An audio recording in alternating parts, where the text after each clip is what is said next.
Da, ovo je jedan jako lep film,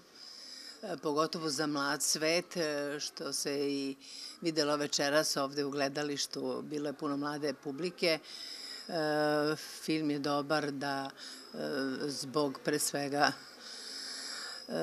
poruke da nikada ne treba izgubiti optimizam, da se treba boriti svim snagama i kada ti je najteže i da pokušaš da izađeš iz teškoća, kao što su to junaci u ovom filmu uspeli. Naravno, naš Miloš Biković je divno odigrao svoju ulogu i njegovi partneri takođe su sjajno uradili posao, tako da